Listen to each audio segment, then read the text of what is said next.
as well as the opportunities that we went after. Finally, we'll end with some demonstrations and practical use cases that might be of interest to you as you go on your own journey with generative AI.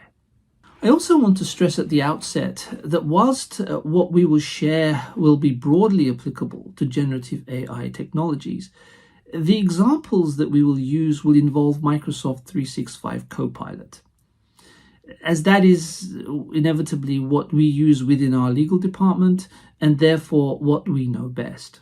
Microsoft 365 Copilot is also the simplest way to get started and to dip your toes into generative AI because it's built into the Microsoft applications which we all already use every day, such as Outlook, Word, PowerPoint, Teams, etc.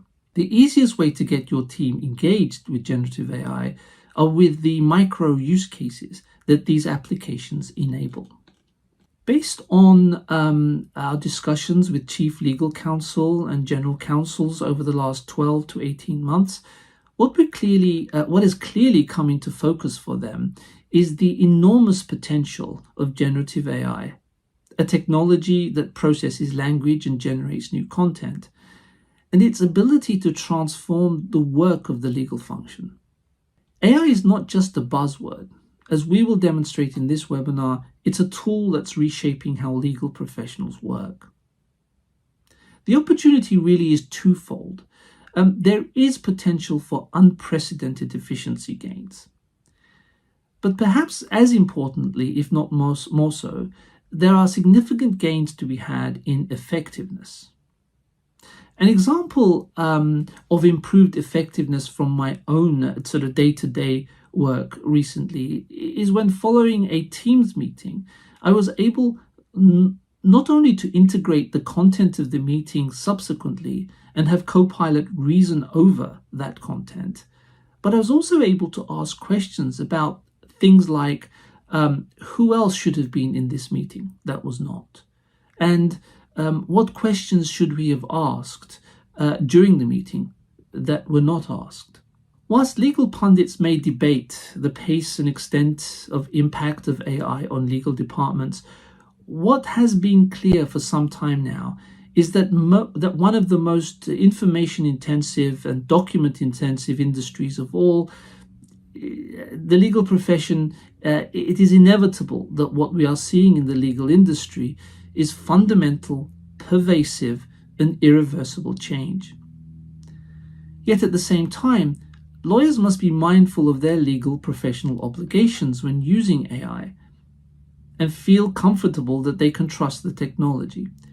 It is crucial, therefore, to ensure that AI is deployed and used responsibly. Human oversight to review, edit, and quality assure AI-generated content is essential. At Microsoft, we are committed to the responsible use of AI, and in a few moments, I will run through the principles, the tools, and the resources we have developed to guide our work in this respect. And I will also take you through how we have made these resources publicly available to help others navigate this evolving landscape. But first, before I do that, a few thoughts on the bigger picture and the wider context in which legal departments are operating in today. The practice of law has been ripe for modernization for many years. For the best part of 2 decades, traditional legal processes, often characterized by volumes of paperwork, time-consuming research, bureaucracy, have benefited from legal technology designed to streamline and enhance legal practice. But the main impact of this has been automation of what lawyers already do today. In other words, a tool for streamlining, optimizing, and sometimes accelerating the current ways in which lawyers work.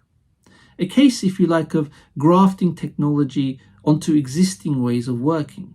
With the most recent developments in generative AI, what we now have is technology that can genuinely help us move beyond automation, where it can enable us to perform tasks that were previously not possible.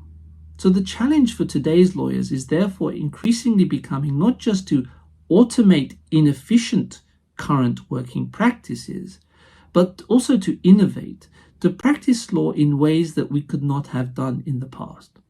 what is increasingly becoming clear is that observing the AI revolution from the sidelines is not a viable option for legal departments. Lawyers must learn to work with this technology in order to adapt to the rapidly evolving legal environment or risk being left behind.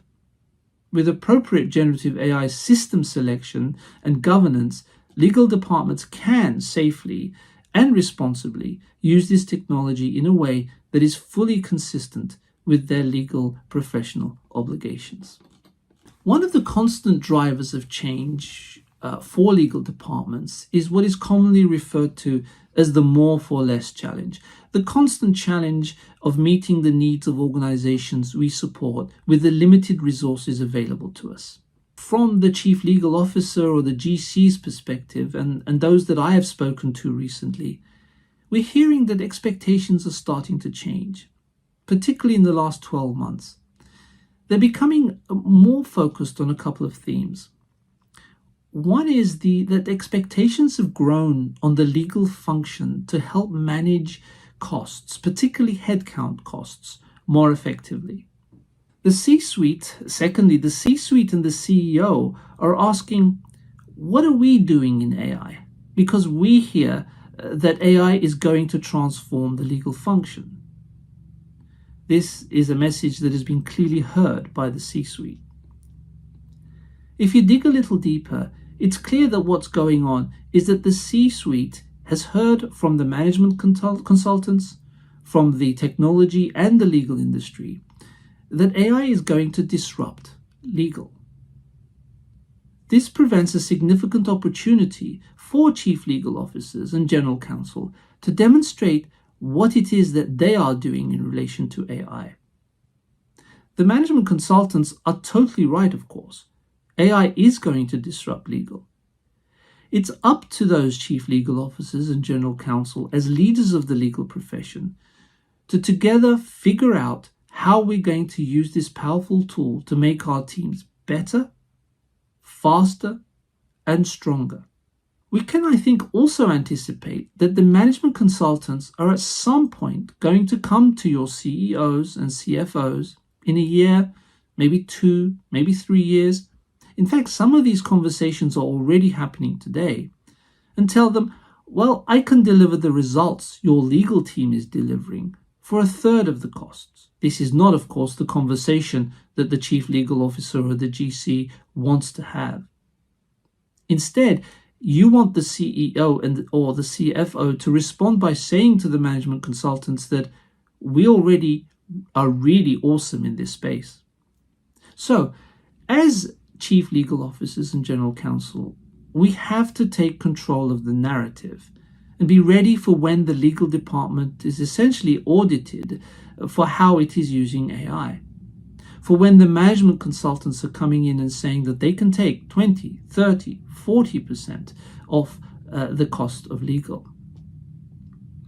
As chief legal officers and general counsel, if we haven't controlled the narrative and we are not able to demonstrate our use of this powerful tool, that is going to be a real challenge. Someone else will take control of the narrative for us.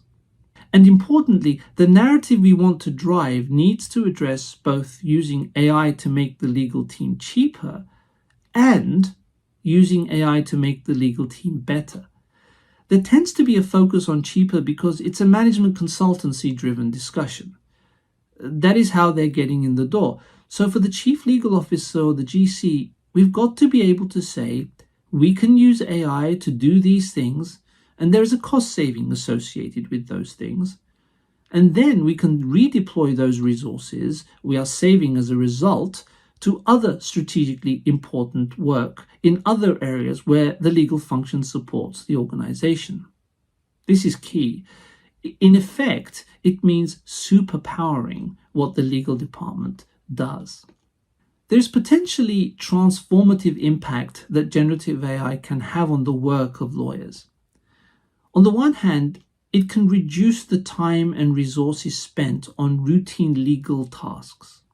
Keeping up with new and changing regulations, task management, legal research, and drafting and reviewing documents can be automated or supported by AI to a large extent. With the time that is freed up, legal teams can allocate more time to impactful and meaningful tasks, including deep analytical and strategic thinking, diverse project management, and advanced legal knowledge and upskilling. AI can also enhance the team's ability to influence and negotiate.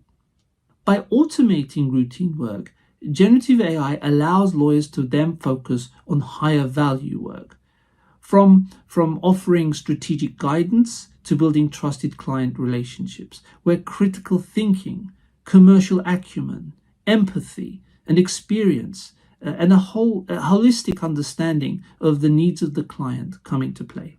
We also shouldn't lose sight of the fact that AI can also create an attractive working environment for legal teams. Study after study has repeatedly shown that a high proportion of lawyers have some kind of burnout that they experience. As a leader, it's hard to keep your team motivated and at the same time also ask them to experiment with new ways of working. So, as chief legal officers and general counsel, we have to view this as an opportunity. It's not about generative AI or without generative AI. It's about how we change the way we do our work. Let's now change gears and look at trustworthy AI at Microsoft. The flip side to all of the potential upside of generative AI for the legal function is harnessing its power in a responsible way. This is paramount for Microsoft. To provide a sense of the work we do in order to support responsible AI deployment and use, in my remaining time, I'd like to take you through what this entails. We'll cover a range of things, including how Microsoft has been committed to responsible and trustworthy AI since 2017, when we launched our new organizational setup with researchers, engineers, and policy experts focused on responsible AI issues. This was significantly ahead of debates that then followed around the world about AI-specific regulation. I'll also look at some of the assurances we have made to our customers around safeguarding privacy, security, and intellectual property, and how those are backed up by commercial contractual commitments. And I'll also include our commitment to sharing our learnings. Microsoft has made huge investments in AI because we are optimistic about what it can do to help people, industry, and society. And because we firmly believe ongoing and proactive dialogue and sharing lessons learned are essential to build trust in this technology and enable its potential to be realized. Every organization, including legal departments that create or use AI systems, will need to develop and implement their own governance processes to ensure AI tools are used and developed responsibly. The foundation for this at Microsoft are its 6 AI principles that you see in this slide, which were launched in 2018. I'd venture to suggest that these principles are pretty straightforward and are relatively easy to agree with. In fact, many organizations, including multilateral international bodies, have since generally coalesced around the same kinds of principles. However, the question for Microsoft very quickly became, how do we make these principles real? And how do we execute on them? Microsoft's Responsible AI Standard, more about which in a few moments, takes each of these principles and translates them into specific goals and outcomes that seek to secure outcomes that we seek to secure, and then it maps that to the steps we must take to secure those goals and outcomes. It then identifies tools and practices which help to meet these requirements. In this way, the principles become real and practical. For example, the individual goals and outcomes targeted under the principle of fairness include quality of service, allocation of resources and opportunities, and the minimization of stereotyping or demeaning and erasing outputs. Under the principle of reliability and safety, the individual goals and outcomes targeted include reliability and safety guidance, a focus on failures and remediation, and ongoing monitoring, feedback, and evaluation.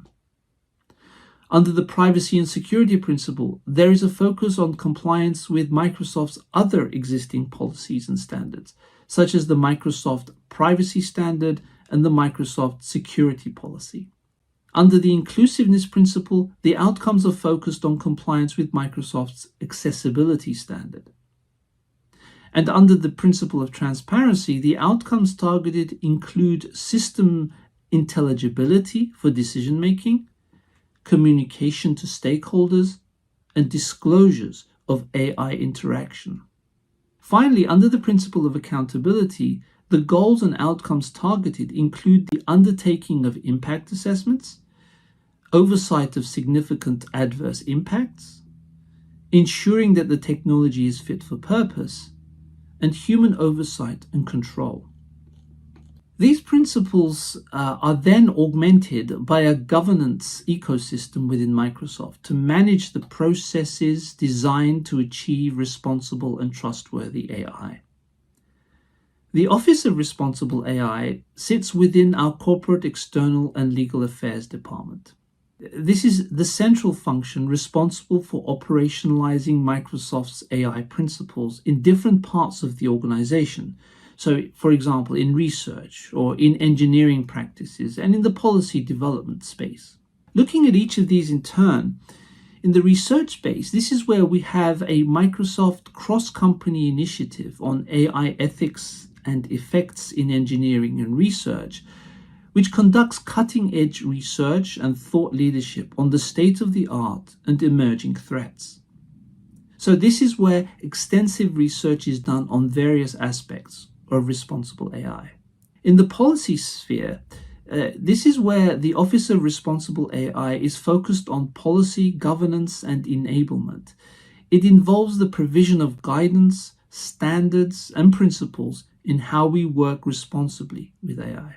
And then in the engineering domain, the focus is to enable our engineering teams to implement responsible AI principles through systems and tools. Then, around all of this, we have a governance framework that includes auditing compliance, reporting, and monitoring. To ensure accountability and transparency at the highest levels, Microsoft's senior leadership team reviews our responsible AI practices and progress regularly, and updates are provided to the Microsoft's board of directors.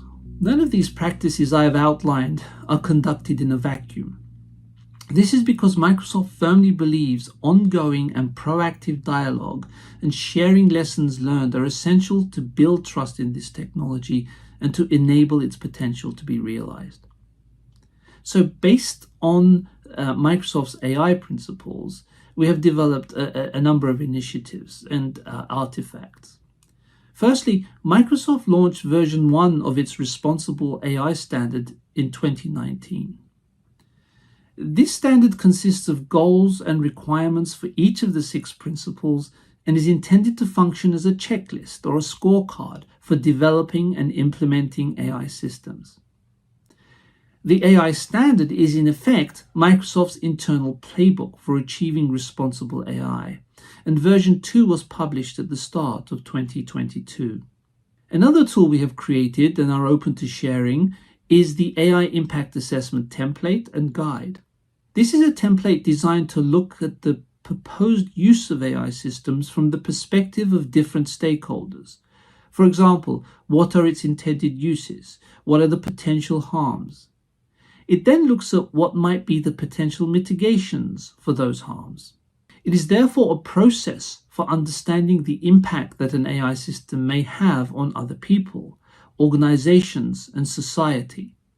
And it facilitates the exploration of an AI system and its intended uses, stakeholders, and harms that may result from failure or misuse. Another component that we have developed and are prepared to share and disclose are transparency notes, which are another very helpful tool we use in the context of responsible AI. These are a new form of documentation in which we disclose to users the capabilities and limitations of our AI systems so that users can have the knowledge to make responsible deployment decisions and choices. They provide transparency on the workings of our AI systems and are required as a component of our responsible AI standard. We also have guidelines for human-AI interaction, which are design guidelines that cover various aspects of designing AI systems and are the synthesis of more than 20 years of thinking and research in human-AI interaction. These guidelines cover things like making clear what the system can do to help users understand AI capabilities, timing services based on context to act or interrupt appropriately, supporting efficient invocation when things go wrong, and remembering recent interactions over time. And then finally, there is the annual AI Transparency Report, which Microsoft releases in order to offer insights into its ethical AI efforts. The report explains how Microsoft builds generative AI applications, determines their release, supports customers in responsible AI use, and evolves its AI practices. The first of these reports was published in May of 2024. A critical component to enabling responsible and trustworthy AI is having a strong set of privacy controls in place. Whilst we want to empower users to harness the full potential of generative AI, it is critical that we do this while meeting users' privacy needs and expectations. This means that key aspects of how our approach comes together in protecting privacy in AI includes focusing on security and implementing appropriate technical and organizational measures to ensure that data is secure and protected in our AI systems. We also provide transparency to enable people and organizations to understand the capabilities and limitations of our AI systems and the sources of information that generate the responses they receive, by providing information in real time as users engage with our AI products. We also provide user control, so tools and clear choices so people can control their data, including through tools to access, manage, and delete personal data and stored conversation history. And overarching all of this is a commitment to continued compliance with data protection requirements. And we make contractual commitments that your organization's data is not shared with others, and that your data is not used to train foundation models without your permission. These are all core components of our new generative AI products like Microsoft Copilot. Microsoft's firm belief in ongoing and proactive dialogue and sharing lessons learned in order to build trust in AI is also manifested in Microsoft's AI customer commitments. These essentially focus on 4 areas. The first is the Microsoft Customer Copyright Commitment, which is a provision in the Microsoft product terms, therefore contractual term, that describes the company's obligation to defend customers against certain third-party intellectual property claims related to output content. For commercial customers, Microsoft will assume all legal liability for potential copyright claims stemming from the use of copilots like GitHub Copilot and the Microsoft 365 Copilots. It will provide legal defense and it will cover any damages that are awarded. The commitment is extended as long as customers use Microsoft's built-in guardrails to prevent copyright infringement. Secondly, as I have already discussed, we share and provide AI resources to help customers deploy AI responsibly. Third, we have created an AI assurance program to help support our customers' regulatory compliance needs, where customers are able to flag to Microsoft any regulatory compliance issues that they may have. And together with that, we're also including support for our customers' dialogue with their regulators. And finally, developing responsible AI partner programs is also important. For example, Microsoft recently launched a partnership with PwC and EY to leverage responsible AI expertise to help mutual customers deploy their own responsible AI systems. It almost goes without saying that keeping data secure is also critical to ensuring trust in AI systems. To this end, Microsoft implements appropriate technical and organizational measures to ensure data is secure and protected in our AI systems. In fact, through its Secure Future initiative, launched in November of 2023, security is Microsoft's #1 priority.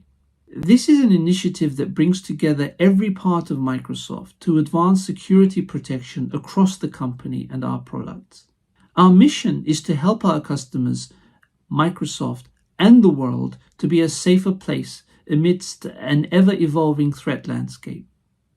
It's a multi-year commitment that advances the way in which we design, build, test, and operate our Microsoft technology to ensure that we deliver solutions that meet the highest possible standards of security. The initiative is built on 3 core principles. Security by design, meaning that security comes first when designing any product or service.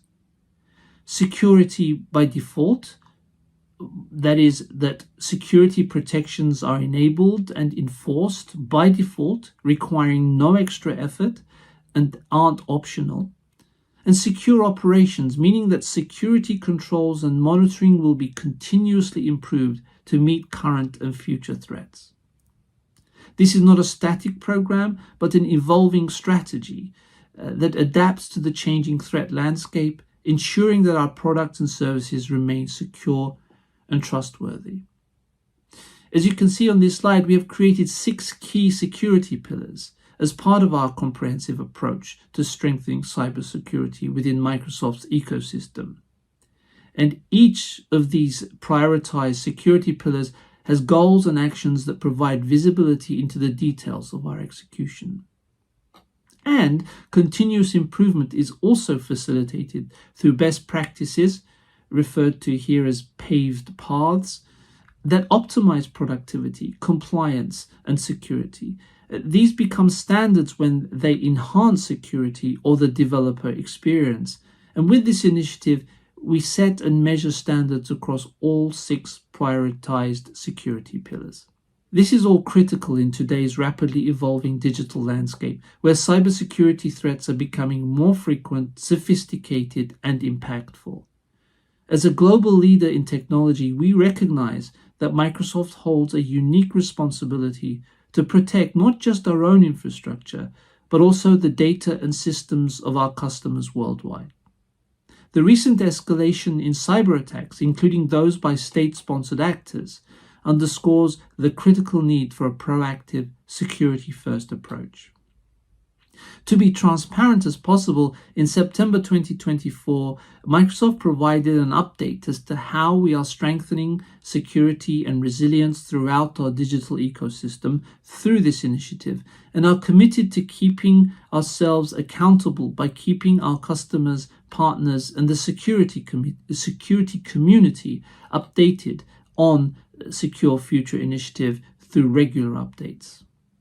I'd like now to hand it off to my colleague, Nadine, to share some of our experiences from Microsoft's legal department of using AI in our legal work. Hey Nadine, over to you.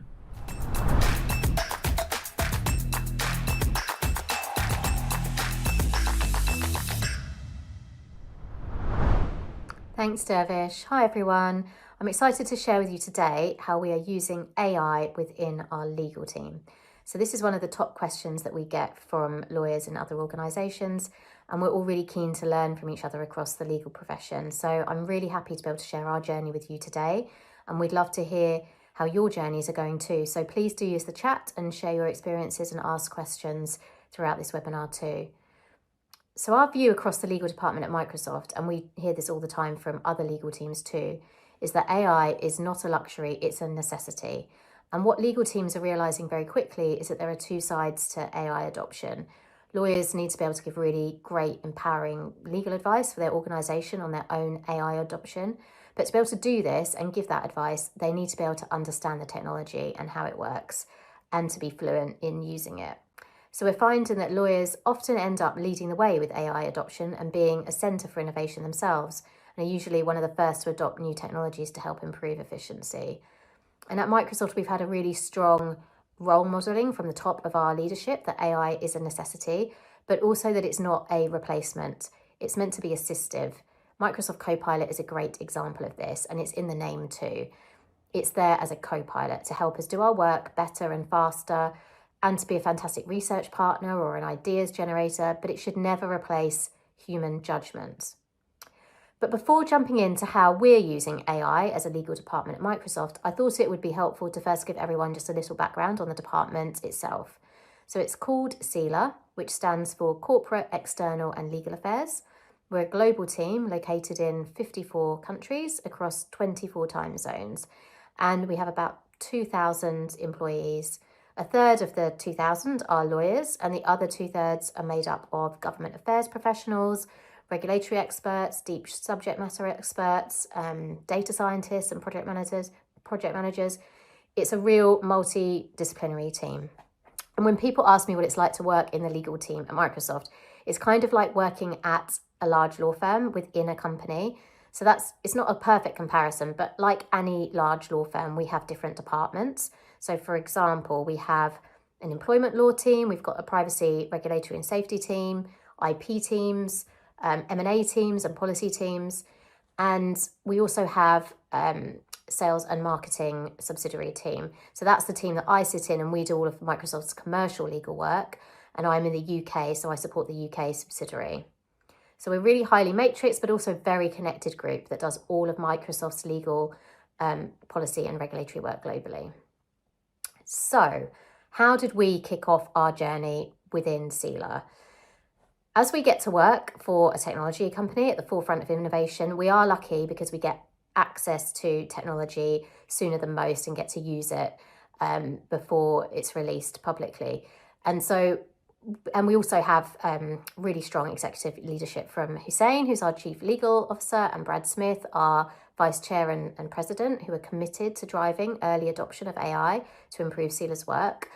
And that means that everyone across CELA is required to lean in on the process of transformation and culture change and adopting new technology in order for it to be a success. So we've had M365 Copilot. This is the one that's built into all the M365 apps like Word, Teams and PowerPoint, Excel. And for over a year now we've had it. So just like any new technology, we're asked to test it ourselves. So for example, you could come in any day and have Outlook, Teams or Word just look totally different. And then we just have to get used to trying new things and experimenting with it to drive better outcomes. And this AI moment was no different. So we wanted everyone to have access to Copilot so then they could start generating different ideas for how to use it. And what we created was something we called AI for CELA Lab, which is a cross-department initiative. It was a lab that was made up of data scientists and engineers. And then what followed was a crowdsourcing effort across CELA to identify ideas and applications for large language models. So this was back in the spring of 2023, and it captures something like 250 ideas, which is really interesting to look back on now over a year later because we've actually surpassed a lot of these early ideas. But it was a really good way to get ourselves organised. We had a central repository where people could suggest ideas and then we could experiment from there. And then over time, the capabilities of M365 Copilot have evolved to encompass a lot of those initial use cases. And then as we experiment within CELA and better understand what's possible, we then continue to build out new proof of concepts and learn which ones provide the most value for CELA on like an individual and a team basis. And then that helps then for us to be able to prioritize which ones to focus on in our AI approach. And what also came out of that exercise was that there's 3 AI key investment areas for CELA. So these are advise, transact, and comply. And by that we mean with advise, we're looking at combining knowledge and data across our whole organization and improving internal and client-facing self-service capabilities. So as a legal department, we're often asked to do more, but we still have the same resources. So one quick win is to have an AI-powered self-help tool to help our internal and external clients get answers to basic questions quickly and efficiently, which then lets lawyers concentrate on more strategic matters rather than more of the routine ones. And within CELA, we've got this central repository for basic legal advice on things like immigration or trademarks, marketing and advertising, confidentiality, for example. And so that site itself is right for running Copilot over it, so that you can run a Copilot over that and then be able to find information a lot easier and faster. And then for Transact, this is about how we can use AI to review contract changes, to identify inconsistencies, or to evaluate the impact of a proposed revision. And then that allows lawyers to focus on like some of the more impactful and strategic implications of a proposed agreement.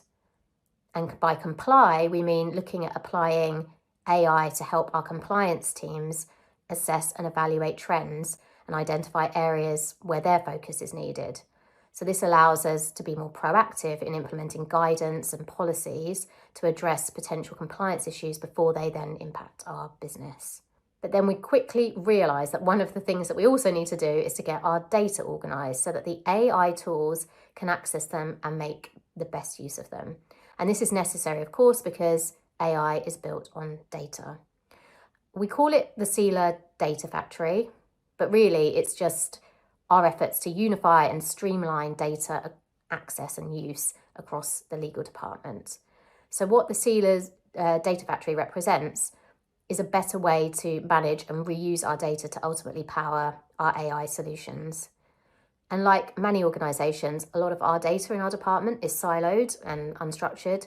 So we are working on bringing down these silos and structuring our data so that AI solutions can reason over the data most effectively by putting information in more centralised locations with the proper permissions, so then AI is able to see that information. So like, for example, if the information that my colleague needs is in my inbox, then that won't provide him or her with any value. And so out of this, one of the things that we created is the CELA Copilot platform. And this is a site where you can access outside counsel advice that we've given permission for it to access. So as a large legal department, we often use outside counsel. We've got a panel of law firms, but we don't know who else might have gone out and got the same advice. So what this does is if you give it permission to use that advice, then lawyers in CELA, and it's only CELA that has access to this, can go onto the CELA Copilot platform and then check if we've already received advice on a topic before going out to outside counsel again, and then essentially like duplicating and paying for that advice again. But even with the world's most cutting edge AI technology and early access that we've had to Copilot, we still ourselves, as lawyers in CELA, went through a mindset transformation on our own journey to adoption. And it was really important that everyone, as I mentioned earlier, had really like early access versus just a small group of people, because we really wanted everyone to start understanding the capabilities and the limitations and then be able to suggest new use cases. So what that meant was that we all had to really embrace the unknown. And I can say this, like, even personally for me, I've been on my own journey for this. So I think as all of us are like really stretched for time, sometimes it feels like when a new thing like this comes out, well, maybe someone else can just tell me how to do it, or I'll just stick with what I know how to do for now. But really, this is a moment in time that's just so different to how we've worked before. So we've been really encouraged to start working in a different way. And we found that it's just as valuable to find out the use cases that don't work as well as the ones that do. And so it's not really all just about the data and the tools and the processes. It's like the person at the center of the transformation. And therefore it's us that really need to be invested in it. And we truly believe that adopting an AI ready mindset is crucial for fostering forward thinking amongst lawyers. So from a culture perspective, this really is a big shift. And if we start right down here in the bottom right hand corner, we've got programmatic sponsors, and we've got really strong buy-in from our chief legal officer, as I mentioned earlier. And we also have catalysts or AI champs and leads regionally within countries. And we use these champs essentially to help us create new use cases and then make sure that we then feed that into our skilling. So we make sure we do great storytelling about what's working and what we're really focused on, and and then communicate all of this out so we share the learnings as quickly as possible. And we've even been doing this just at team level as well. So for example, in my own team, we've now built in 15 minutes at the end of every weekly meeting where someone in the team will give a demo of something that they've used Copilot for or found it useful for. And I think what that illustrates is just this day-to-day fluency is so important. And if you build in these easier ways where people can just share in real time, it just helps people remember and learn from the things that are being demonstrated, and that's just really valuable. And the main goal that we found is really just to be building that fluency and confidence in using the technology so that we can then start to have meaningful conversations about other things that we might want to do, for example, with AI agents, which was just announced a couple of weeks ago. And then it feels like a no-brainer, but what's really important as well is that, incentivizing and recognizing the work that people are putting into adopting the technology. So it's in all of our commitments and how we're measured for rewards that we will adopt AI and use it to evolve how we provide legal services. And this slide shows how AI can flip the amount of time spent on various legal activities. So by reducing the time spent on what's usually the most time-consuming roles, like legal research, task management, and drafting, Copilot flips that triangle and allows us to spend much more time on the things that would normally we would not be able to dedicate as much time to, such as the more deeper analytical and strategic thinking. So throughout the past year, there are 3 things that we've found really help accelerate AI adoption. And one of these is that very grassroots and basic ideas do work. So for example, what I mentioned earlier around us just demoing how we're getting value out of Copilot in a team meeting was really effective. And one of the other things we did was before the whole of CELA in EMEA met up for our annual summit in the summer, we were issued a checklist. So all attendees received this and they were told to basically set themselves up for success, like with their tech.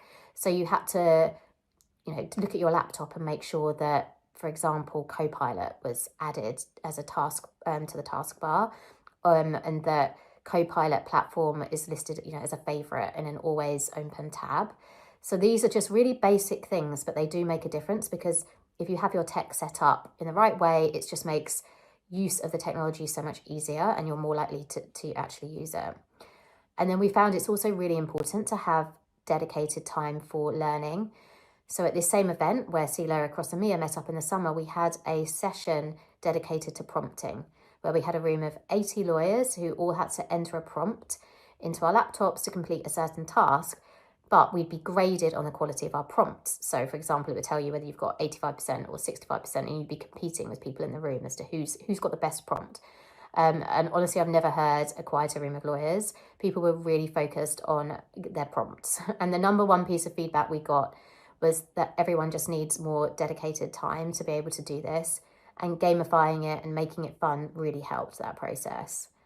And then lastly, having data to support the impact that Copilot is having is really critical. So we did some testing a while back where we took one of Satya's speeches and put lots of red flags in it, and then we had 2 teams check it, and one could use Copilot, but the other one couldn't. And then we had the data for how long each took and then how accurate they were. And the group that didn't have Copilot realized that they had a lot of work to do. But this kind of data then shows that the impact that Copilot's having, and that's really helpful when trying to accelerate adoption. So now M365 Copilot is fully embedded into how we work, and it's really enabling us to dedicate more time to higher priority tasks. But it's also important that we maintain a culture of continuous learning to really get the best from this technology. So I really hope that gives you an idea of how our legal team at Microsoft has approached AI adoption. But now I'll hand over to Tom and he can take you through how M365 Copilot actually works in practice.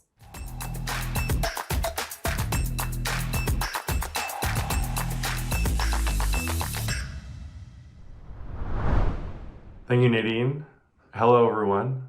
I'm Tom. I'm a commercial attorney based in Amsterdam. And I'm excited because I think this last part's going to be a lot of fun as we walk through how we in the Microsoft legal department are making the most out of Microsoft 365 Copilot. Now, I realize not everyone has maybe used Microsoft 365 Copilot or might be aware of what it is. And so just in case, I'm going to first walk through quickly how this product works.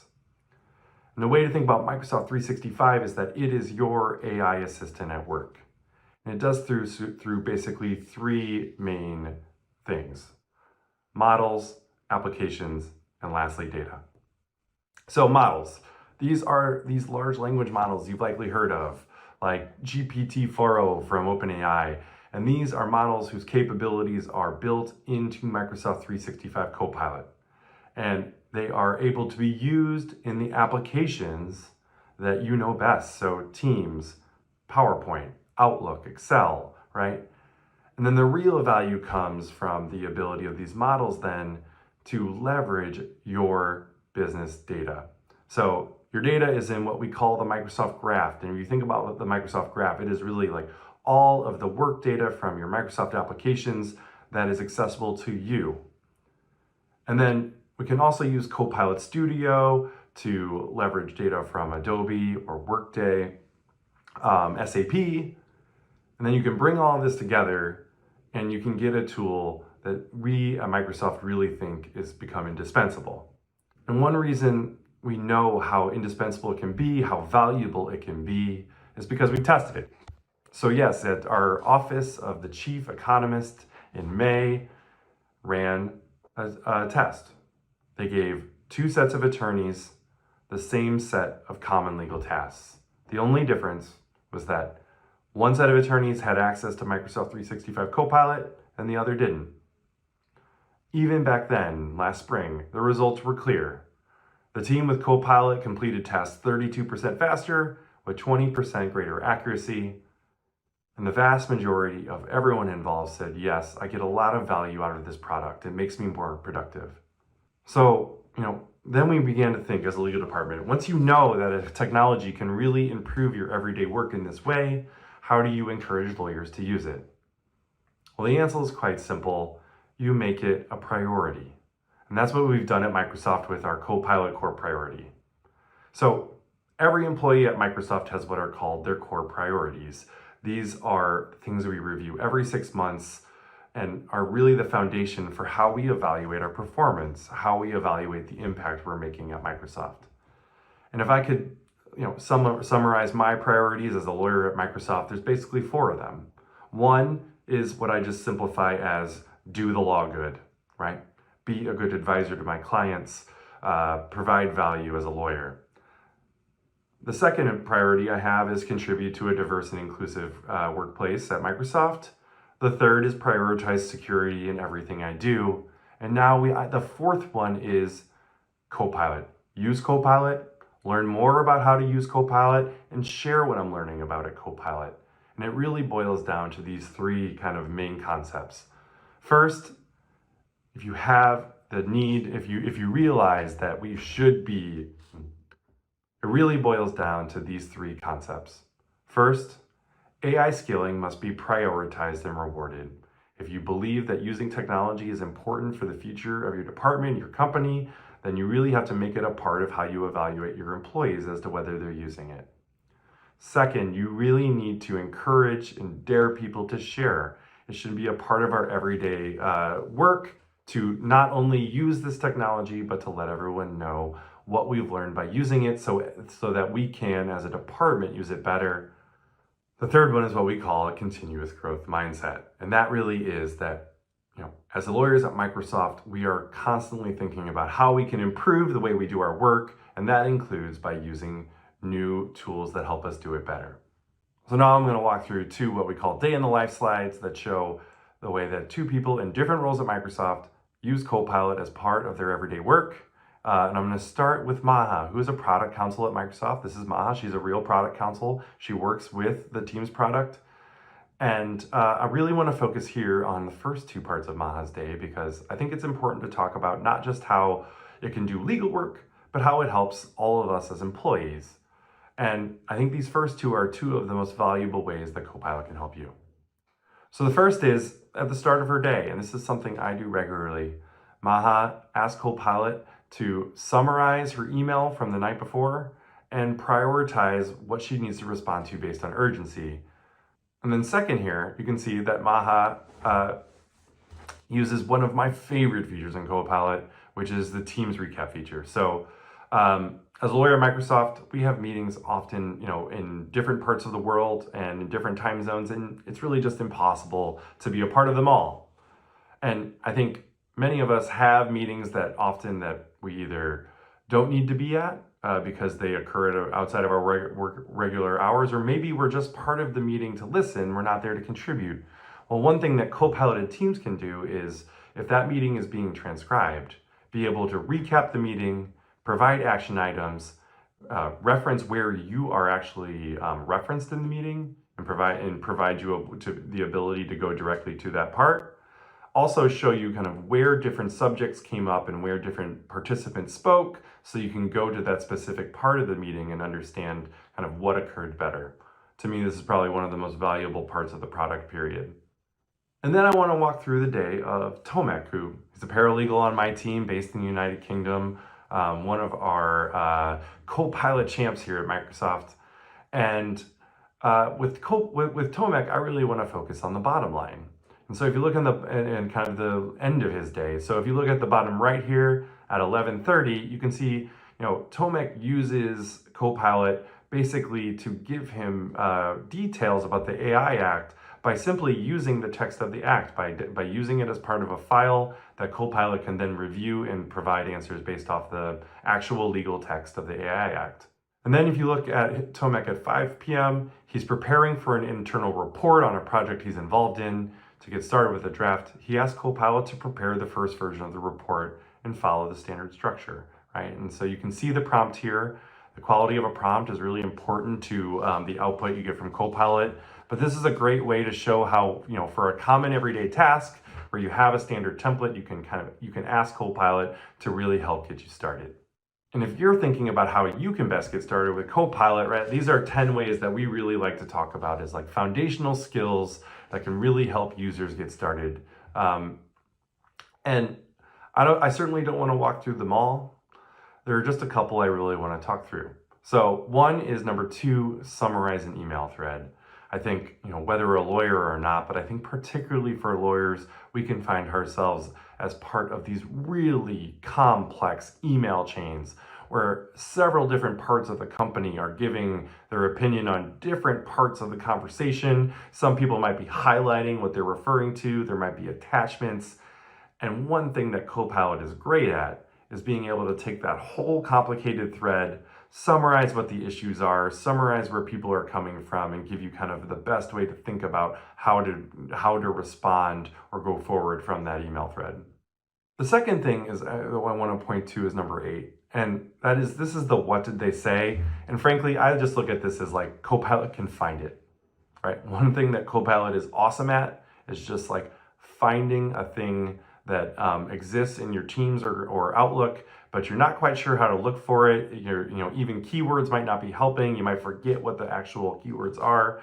Copilot, you can ask it a natural language question. I just did this actually today with actually referencing, one of the amazing tools that Tomek has put together, where I said, hey, Copilot, remind me, Tomek pointed me to this tool. Can you just find where it is? And it did it right away.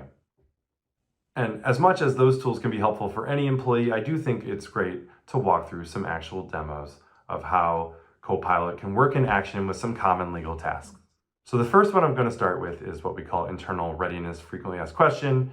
And what we're going to do here is ask Contoso to help us create internal readiness materials for a new contractual template. So I'm an attorney at Contoso, an imaginary company. I've created this template, and now I want to be able to provide materials for my business clients so that they understand what are kind of some key ideas from the template and what are the common concerns we're likely to see from customers.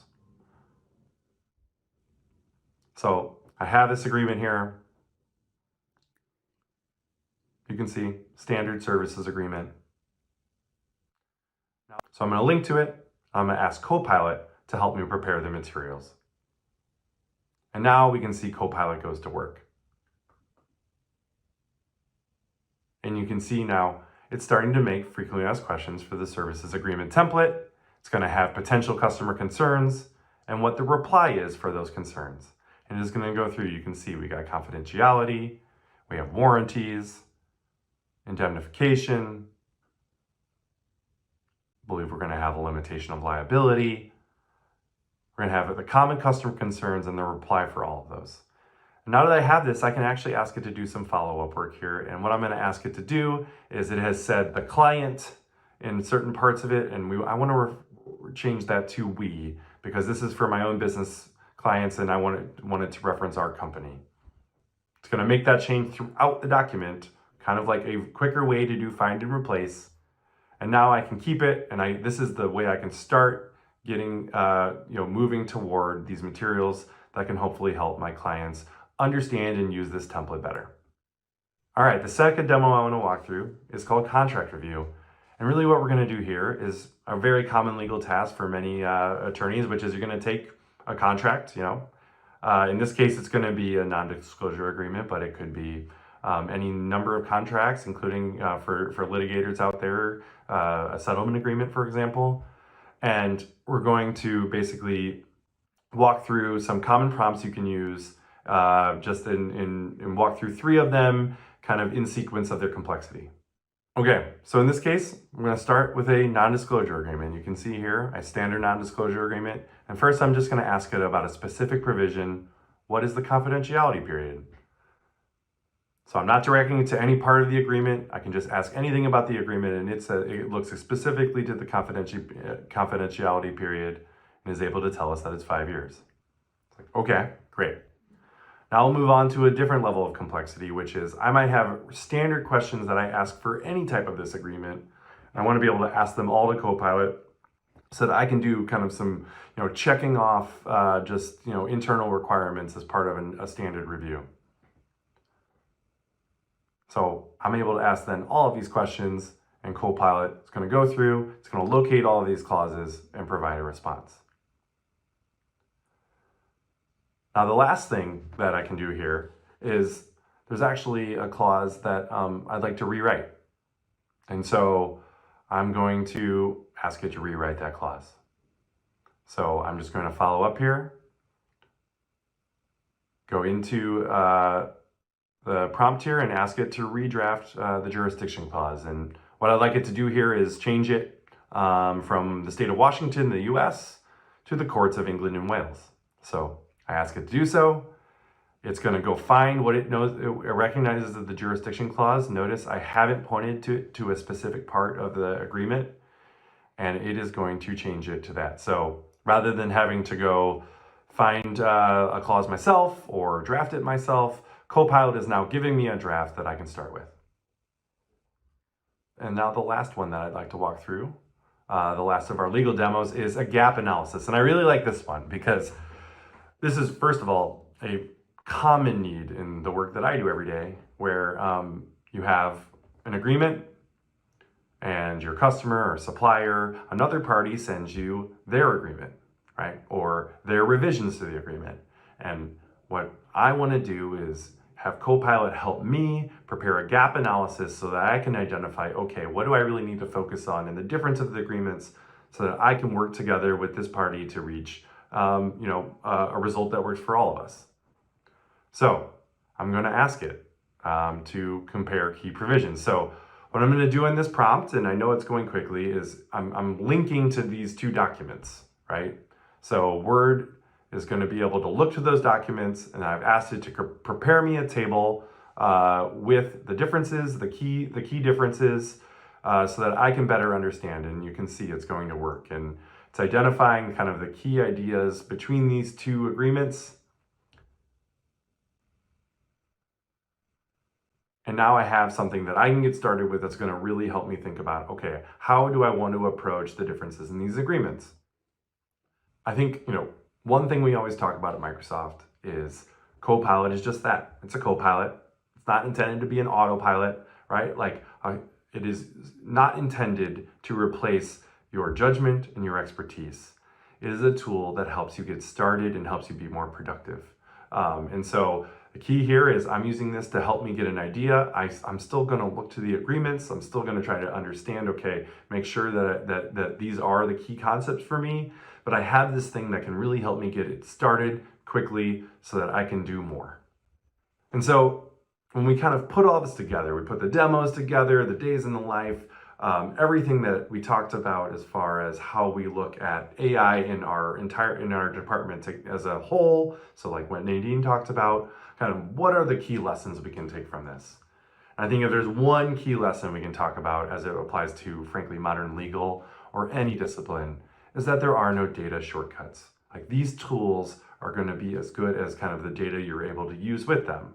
I think, one key that Microsoft that is great about M365 Copilot is that you already have a lot of ability to classify and restrict data in ways at your organization that Copilot can then just easily leverage. The second thing is early wins matter, right? And you have to really celebrate them. So, I walked through those like 10 things you can do to get started. Like those are great ways to like use them, share the way you're using them, get excited about how it's helping you so that you can then think about, okay, now how can we use these technologies in a more complicated way? I think you have to celebrate the risk takers, right? We talked about the core priority, about rewarding and prioritizing this work. And I think like this is a key idea of how we have found at Microsoft we're able to really incentivize and encourage people to make the use of tools that we found productive. It is essential that you're working hand in hand with like the IT professionals at your organization. Like here within Sila, we have a data science team built right into our department because we understand the importance of working directly with kind of the technical specialists, like partnering with your CIO, understanding kind of how your data works and how to get the most out of it is going to be an important part of this process. As we talked about, this has to be a priority for your leadership. It just has to be if you're going to get the most out of it. And so what we found at Microsoft is by making this a priority, we are really finding ways to ensure that we're getting the most out of it. And then lastly, you always must think about compliance, right? And so we have lots of documentation and tools at Microsoft to help you think about that, how these tools can work alongside your own compliance needs. But certainly everything we do with AI tools and with technology in general, we always have to have an eye on how we can do so compliantly. Okay, before I go and bring this webinar to a close, I want to leave you with some resources that may help your department in getting started. So first, I have some really helpful resources thinking about Copilot for Microsoft 365 adoption. So this includes like great tools like what we call the Prompt Buddy for using really useful prompts, as well as our Copilot Success Kit that can be really helpful for your company or your department to put Microsoft 365 Copilot to its best use. And second, I also just want to share links, and all these links will be available on the platform through which you registered for this webinar. But I also want to share some links of LinkedIn videos that different members of our Europe, Middle East, and Africa legal team have prepared that show how they use Copilot in their everyday work. And with that, all else I'd like to say is thank you. I hope this has been helpful. Look forward to hearing different ways that your legal department, your law firm are able to use technologies like Copilot and other generative AI tools to help you do more better. Thank you.